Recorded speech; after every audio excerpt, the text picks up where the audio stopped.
going on, family? Look here. It's another day. We're here. We're alive. I'm giving God thanks simply because we're able to breathe. But the reality of the situation is that some people are not able to breathe today, especially individuals like George Floyd.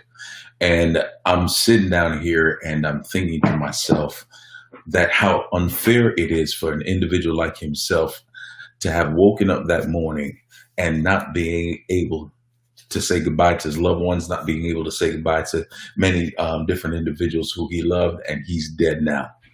And I kind of came on here on tonight simply because I believe that there are many people that are silently not saying what they're supposed to say, that they're supporting from a distance, but they're not supporting all the way. But the reality of the situation is that I believe is that we need to be able to get off the fence. You know, the Bible said this very clearly, that if you're lukewarm, God will just spit you out. You got to either be hot or cold. You cannot say, on one level, I'm supporting, I'm supporting the Black Lives Matters. And at the same time, you're not saying anything. You're not doing anything. You're not speaking up to your colleagues. You're not speaking up to your friends and the people that are around you. We cannot be hypocritical in this time. The reality of it is that I kind of love what's happening, because this moment is not only just Black people marching. This is white and Blacks that are marching, because this is a situation that's down to what I would call humanity. Humanity is a major player in this whole thing in which we are in this day and age. And if you are compassionate enough and you love people enough, you would begin to understand and realize that we have got to get off the fence, and it is not about choosing what side. It's about understanding that I'm going to choose humanity. It's not even about just choosing race, but it's about choosing the level of humanity. And in this situation, this level of humanity is brown and Black colored skin. And we've got to be able to open our mouth as people. We've got to be able to open up our mouth as for whether you're Black, you're white, you're Asian, whoever you are. We've got to be able to say something in this season. We can't just be silent, because silence can't get anything right. Silence cannot make things happen. It's going to take us to open up our mouth. It's going to take us to have peaceful protest. And listen to the word I'm saying. I'm saying peaceful protest, because we've got to be at a place and position that we've got to do things peacefully. Listen to me very good. I'm not into the looting of especially our own Black businesses. I've been watching the news. I've been listening to reporters. I've been listening to so many different type of people. And as I'm listening to them, I'm watching, and it really makes me a bit emotional and a little bit upset when I see my own Black people looting our own Black people's stores. Look, this is not a time for us to become opportunists. This is a time for us to make a difference. This is a time for us to let individuals and people begin to understand that we mean business in this season of time. But it's not going to take looting. It's not going to take stealing. It's not going to take us to act in ways we're not supposed to act. But it's going to take us to open up our mouth. It's going to take us to go on Facebook. You have a platform of people that you follow. You have a platform of people that look up to you. You may not think it. You may not know it. You may not understand it. But you have people that are absolutely looking at you. Look here, I want you to go ahead and share this right now. Start a watch party, whatever it got to be, because we've got to get people to get off of the fence of just saying, you know what, I don't want to offend anybody. I don't want to offend my colleagues. I don't want to offend my people who I'm working with at my job. I don't want to get to a place and position where I was doing just fine. I wasn't hurting anybody. I wasn't doing anything. I support everything that's happened. You're probably saying I support the whole situation. They shouldn't have done that to George Floyd, but you are silent. You cannot be silent and say, I'm supporting. You've got to be able to open up your mouth, and you've got to be able to speak. I don't know who I'm talking to, but I know you may have some white colleagues. You may have some white friends. You may have to disappoint them in this season. because this is going to be a moment in time that, look here, we're all friends. I love you, but there is injustice that is taking place. There is police brutality. There are people that are dying for unnecessary reasons. There are individuals out there that they're shooting and killing up people in churches, and they're getting Burger King after they have killed people. But our people, our black people are on the streets, and as they're on the streets, you've got to understand that they're being tried on the streets. They're not even being given a day in the court of law. I have no problem if somebody has done something wrong. If they've done something wrong, give them the opportunity to go to court, try. You know what I mean? They're innocent until proven guilty. That is one of our models right here in the United States. But we have got to be in a place and position where we have got to be able to speak and speak up like we've never spoke before.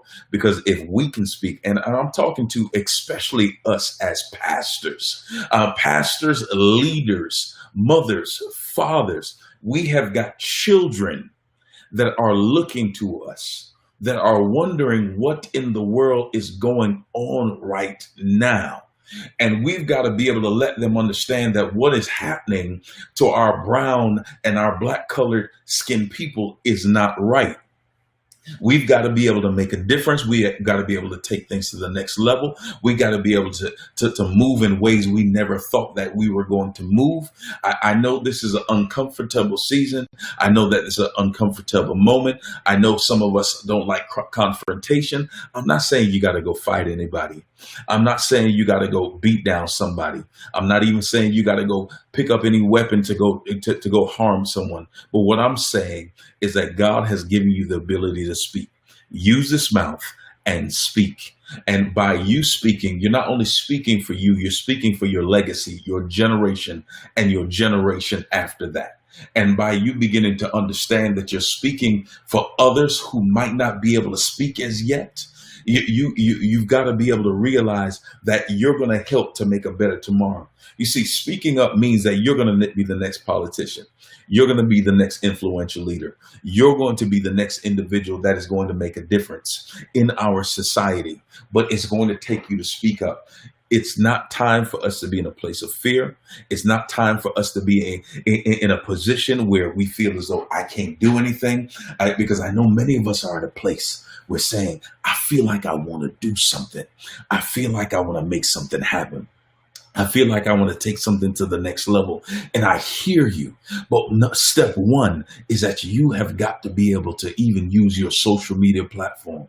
And you've got to speak. You've got to look at people who are trying to shame this situation and who are trying to downcast this moment to feel as though that black people are delirious. We don't know what we're talking about. No, the reality of the situation is that we've gone through slavery. We've gone through moments that have been hurtful. We've gone through a time, a situation, and a circumstance that has not felt the greatest. Our parents have felt it. Our parents' parents have felt it. Our parents' parents after that has felt it.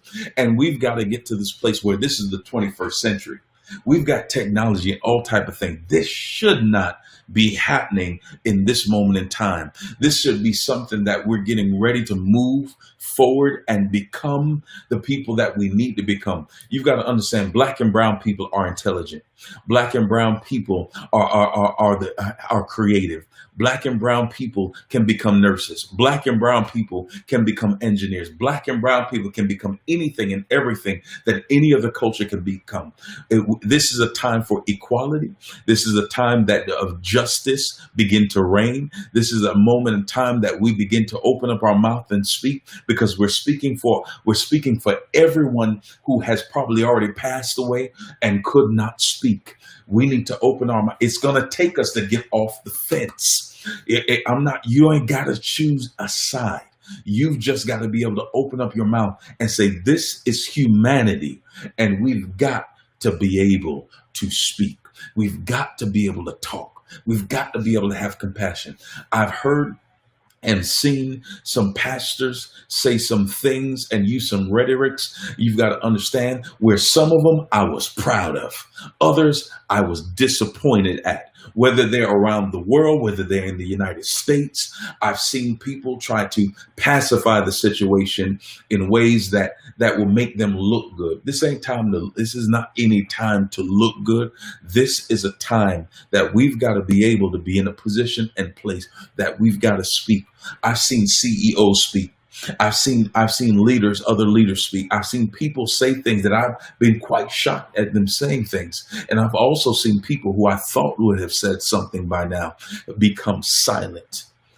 This ain't time for us to be on the fence. We've got to get off the fence, and we have got to not choose just a color, but we've got to choose humanity. We have to have compassion. We have to have love. We have to operate in a level of peace, and we've got to be at a place and position to be able to provoke justice to the point that we begin to understand that God has made us all in the place and position to have red blood flowing through our veins. And as it is flowing through our veins, it's flowing through mine as a black man. It's flowing through someone else who's white. It's flowing through someone else who's Asian. It's flowing through us all. And we have got to be able to turn this situation around, because I don't know about you, but I am tired of the foolishness, tired of the rhetorics, that are not being and that are not comforting and being sensitive to this moment. I understand people are rioting. People are rioting. I'm not saying what they're doing with the looting is right, but the thing that I appreciate and I understand is that they're beginning and they're wanting to protest, and they're wanting to speak up, because something is not being done in our society, and we've got to make some things happen in our society. This is our time and our moment to rise up. This is our time to be able to stand up. You got to understand, there came a moment in time when Jesus was tired, and he went into the temple because they were operating in ways they weren't supposed to operate.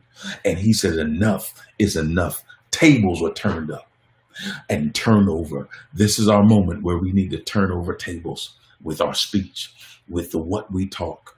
Don't pacify it. Get off the fence, and let's root and choose humanity.